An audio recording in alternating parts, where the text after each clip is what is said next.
देवता स्तुति कमलदल स्तुति मूल पाठ कमलदल विपुल नयना कमलमुखी कमल गर्भ समगौरी कमले स्थिता भगवती ददातु श्रुत देवता सिद्धि संस्कृत छाया આ સ્તુતિ સંસ્કૃતમાં જ છે. સામાન્ય અને વિશેષ અર્થ કમલદલ વિપુલ નયના કમલપત્ર જેવા વિશાળ નયનોવાળી કમલનું દલ તે કમલદલ તે રૂપ વિપુલ નયનવાળી તે કમલદલ વિપુલ નયના વિપુલ એટલે વિશાળ વિસ્તૃત કમલમુખી એટલે કમલના જેવા મુખવાળી કમલ સમાન મુખ છે જેનું તે કમલમુખી કમલ ગર્ભ સમગૌરી કમલના મધ્યભાગ જેવા ગૌર વર્ણવાળી કમલનો ગર્ભ તે કમલ ગર્ભ તેની સમ તે કમલ ગર્ભ સમ તેવી ગૌરી તે કમલ ગર્ભ સમગૌરી ગર્ભ એટલે મધ્યભાગ સમ એટલે સમાન સદ્રશ્ય ગૌરી એટલે ગૌર વર્ણવાળી શ્વેત રંગવાળી કમલે એટલે કમલને વિશે સ્થિતા એટલે રહેલી ભગવતી એટલે પૂજ્ય દદાતુ એટલે આપો શ્રુત દેવતા એટલે શ્રુત દેવી શ્રુત દેવીની આધારે સિદ્ધિમ એટલે સિદ્ધિને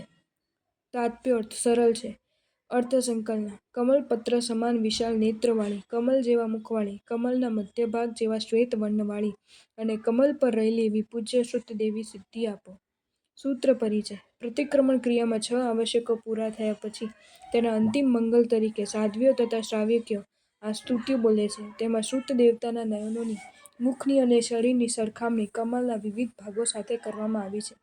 શ્રુત દેવતાના નયનો કમલના પત્ર જેવા વિશાળ છે. મુખ કમલના જેવું કોમળ અને પ્રશસ્ત છે. દેહનો વર્ણ કમલના મધ્યભાગ જેવું ગૌર છે. વળી તે કમલના આસન પર જે બેઠેલી છે એટલે શ્રુત દેવતા દરેક રીતે કમલ જેવી સુંદર મનોહર સિદ્ધિકારક અને માંગલિક છે. સ્મરણ કરાયેલી આવી શ્રુત દેવતા પ્રશસ્ત ભાવનું કારણ હોઈ ઇષ્ટ સિદ્ધિ આપે એ સ્વાભાવિક છે અને તેની ભાવના આ સ્તુતિ દ્વારા વ્યક્ત કરવામાં આવી છે.